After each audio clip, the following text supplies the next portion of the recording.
Hello and welcome to my Þjóðarspeglinum talk. My name is Alice Bauer. Ever thought this may already have introduced me. I wouldn't know, it's pre-recorded, but I'm a PhD student in folklore ethnology. I came into the DBD project because I was writing a master's thesis, which was called Little Glory Will It Bring You to Break My Short Bones, about dwarfism and the kind of connection between dwarfism and the word dvergur or dwarf in Icelandic narratives or folk narratives from the medieval era to the present day. One of the more interesting dwarf narratives that I found was about Guðmundur Bergþórsson, who it turned out is himself a physically disabled man, and also a man who was one of Iceland's best known poets of a genre called rímur. And I then found out that he'd actually written a load of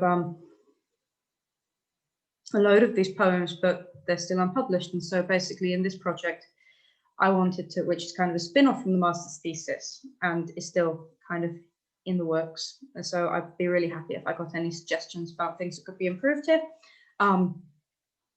So the idea was,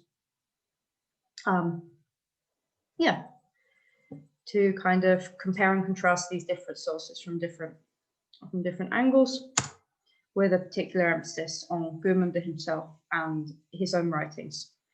Kind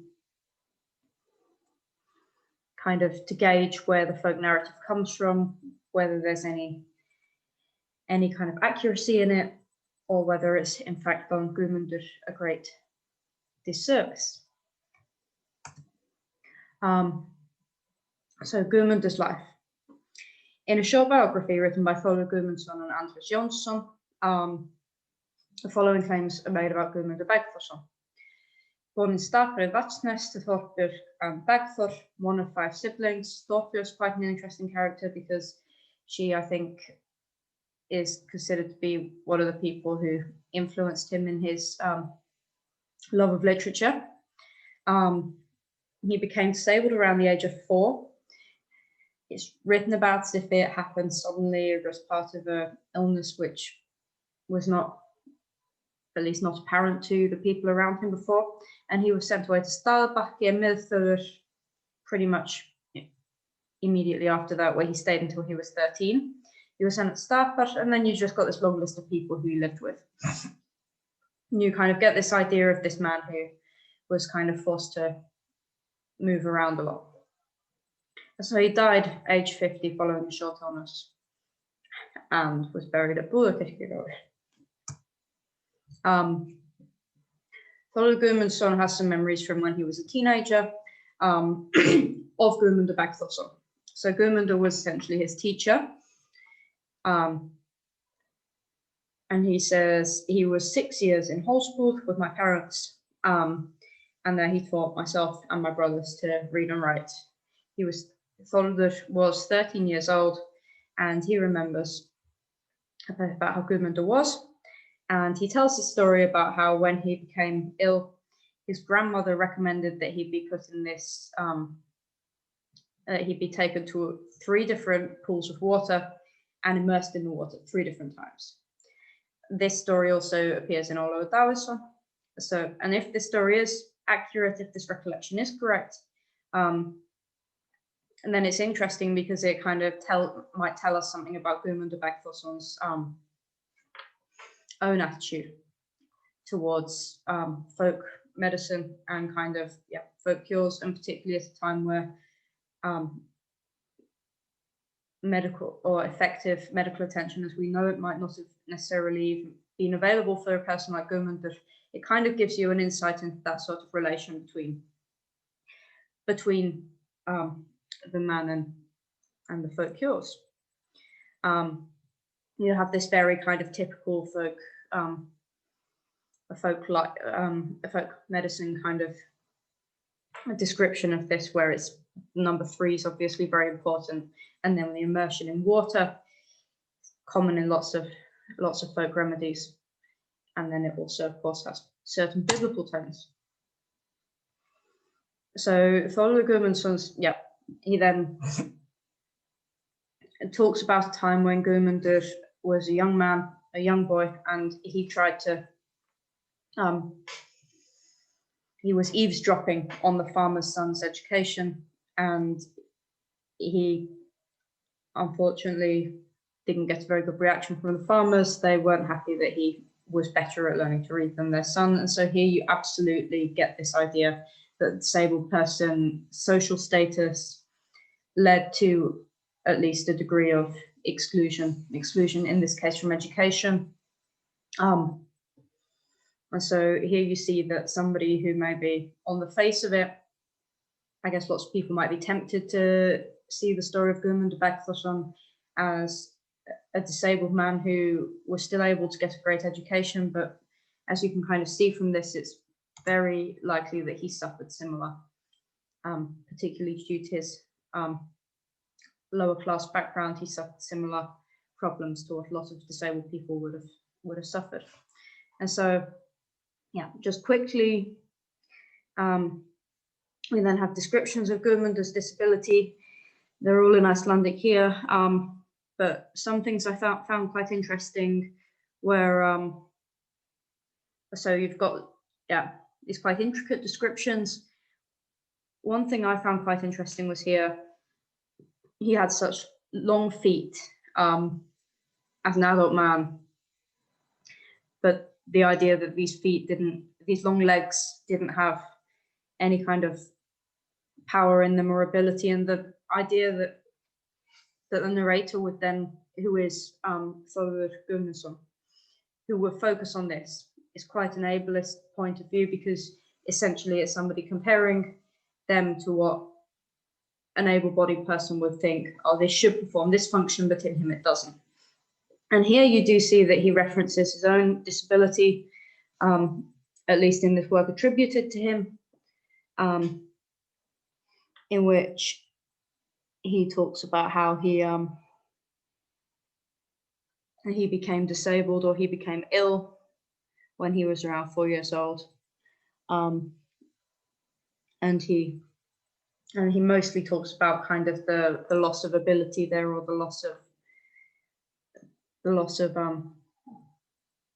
just, yeah, of being able to do things. And another thing here that you see, so far I've shown that commentary on Guðmundur's body focuses a lot on how it didn't do the things that an able-bodied narrator would think that a body should do. And here we have, in some cases, scholars, for example, of literature, such as Finnur Sigmundsson, have this great emphasis on handwriting, and that he could still write with his left hand.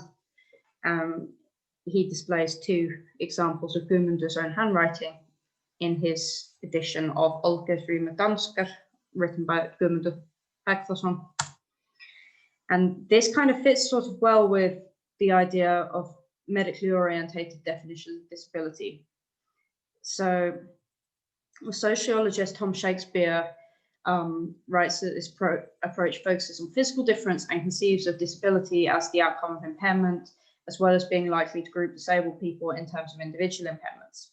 Furthermore, Shakespeare identifies key elements of this analysis as performing and conforming. And as we've seen in the aforementioned examples, there's a very big emphasis on what he can or can't do that an able-bodied person can or can't do. So he's very much being held to a standard that's considered universal, but then again, he's always in some way going to be identified as falling short of. So there are lots of works attributed to him, and these are just some of them. And I'm just going to quickly go over an example of a poem attributed to Guðmundur. And here you can see the idea of Guðmundur, which is going to then come in some legends I'm going to show quite quickly, of a strange old man who was a folk healer who couldn't heal himself, knocked up on a dwarf stone to get the ointment, and all of these very strange kind of descriptions of him. Doesn't necessarily mean that was a Guðmundur Bergþórsson, that all Icelanders would have thought of when they'd have heard that name. This is just one poem that I've taken as an example. All the dots here are people in the 20th century narrators who can recite this poem. And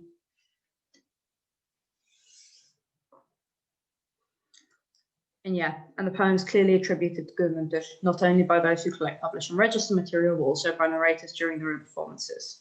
For example, Osvosa Guðmundur Bergþórsson. And here we also, we can see all the different manuscripts, and that more manuscripts could well have existed as people were,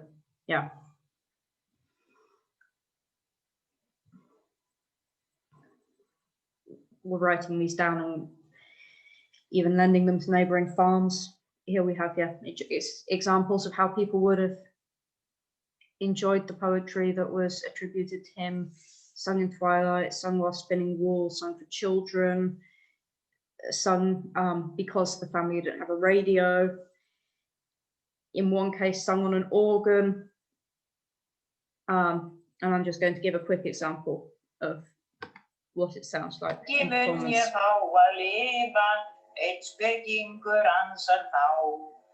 Aldrei muntu dauðan sjá, það mín spá. Fyrir en son þú hugvit saman hefur og hann þér fréttir gefur. Ég heiti Dagbjörg. Okay. So now I've given some indication of the sort of legacy that he left in the folk narrative tradition. I'm just going to quickly go over, during the last century, there's been a lot of emphasis on researching marginalized groups and marginalization within folk narrative. This emphasis has, for the most part, focused towards attitudes towards marginalized groups and means of marginalization. This has also been happening. For example, Tim Tangolini wrote a very good article about urban legends and racism in modern day Denmark. And so, as far as disability is concerned, John Lindo is one of the main people who's been writing about not only changelings and these older examples, but also he talks about mental asylums, how mentally ill and learning disabled people are then kind of cast into the role of trolls, even in urban legendary. So you can see this sort of marginalization happening throughout the ages in folk narrative. So here's one example of a story about Guðmundur, the mother's curse. And it's claimed that Guðmundur's mother made him disabled. In one source, it's claimed that she did this because she was angry at him. In another source, it's claimed that he wasn't the intended target. So in both situations, we have the idea of the innocent child who didn't deserve their tragic fate. You've got this idea of disability as personal tragedy. So the personal tragedy model of defining disability, which Drake writes, is supported by the world's major religions and pervades society. And then also another interesting element to it is the female culpability, the idea that it's the mother's fault.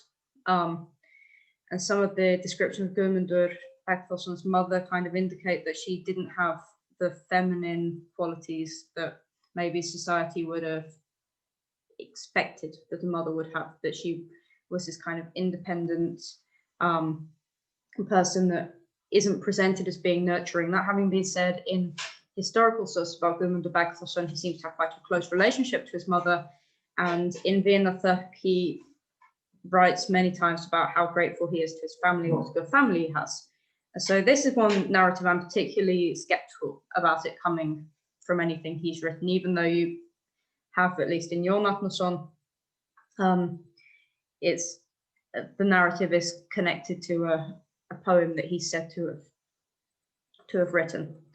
And the idea of female culpability in causing disability is something that you see both in much older sources. You see it in pregnancy superstition, as Eva Thottis has been researching, but you also see it in disability narratives today, for example, about fetal alcohol syndrome particularly, and then and also in some maybe theories about how children become autistic. You might have heard those. This idea that children become autistic because of something that the primary caregiver, usually the mother, is doing.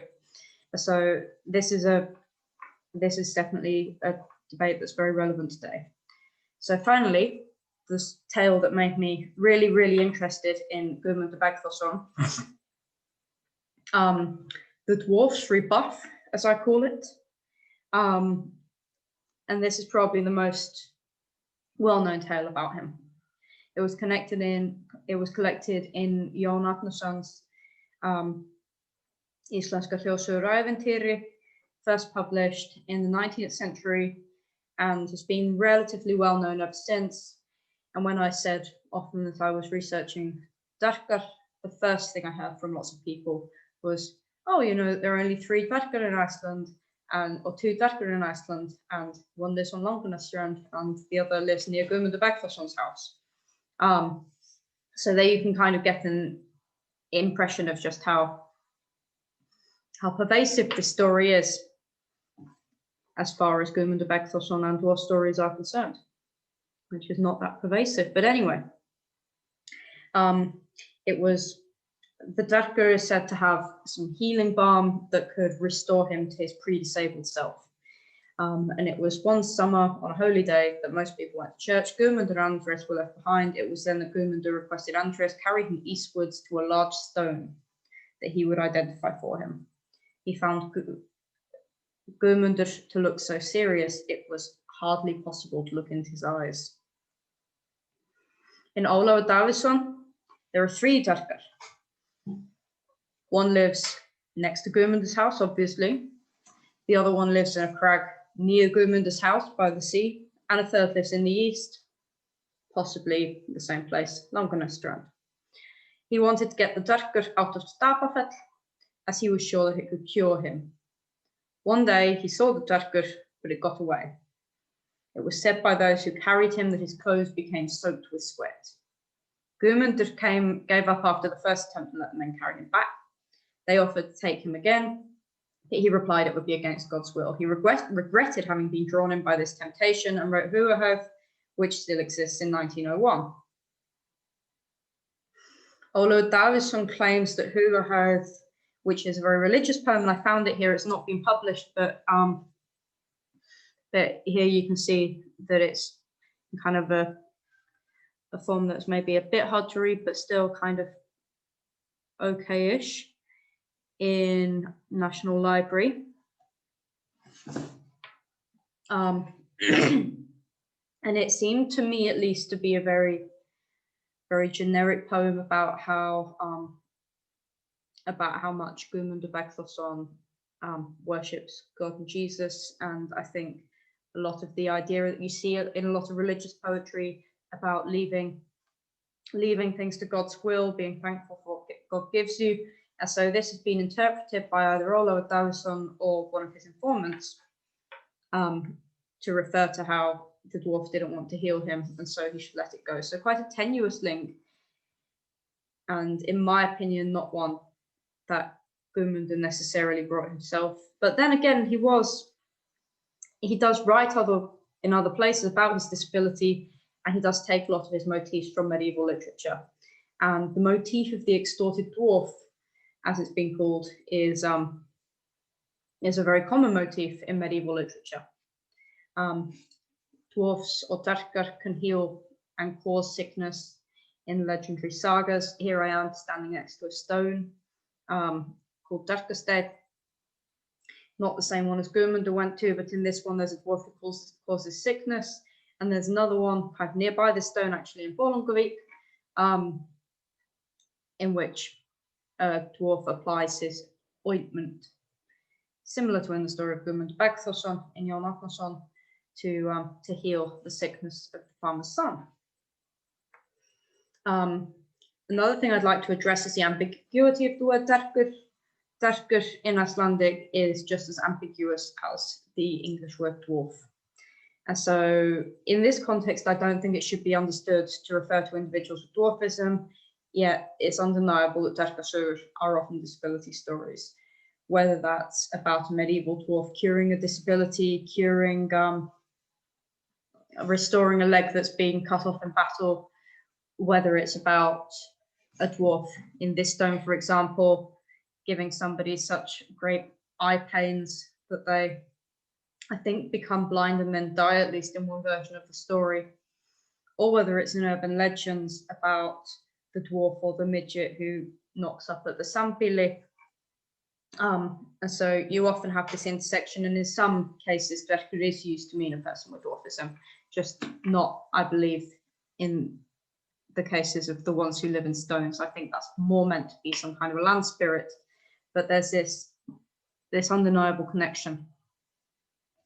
And so finally, I'd like to just say that I want to end with some words about how folklorists should basically go about their work in the 21st century, or ideas that I've got from looking at these sources, just, yeah, to consider how we categorize folklore material, how we present folklore material, who's included. And then you see, for example, I've just put up this example from Silfus, where he has something about changelings, and then next to it, he has a story of a learning disabled man. And so, yeah, now finally, there's more of an emphasis, at least in folklore, on disability as a social construct. You see, for example, on Sagnagrunner, that just the more wider category of disability is used. Fötlun is used to tag sources that could possibly be of relevance or possibly be of interest to people who study it, rather than having this idea that rather than kind of categorizing people as they've been categorized in the oral narrative, because not everything in oral narrative is necessarily something that we want to present unchallenged. I'm not saying it shouldn't be published, but to publish it maybe with field works and with field notes, or and then also, for example, when legend subjects are dead, it's particularly good to go back and try and find additional sources to verify claims, wild claims often that have been made by informants, as could have been done in some of the legends by Guðmundur Bergþórsson. And I hope to do over the next few months, contrast these legends to the things that he's written and kind of, piece together a picture of a man and a legacy. Thank you very much.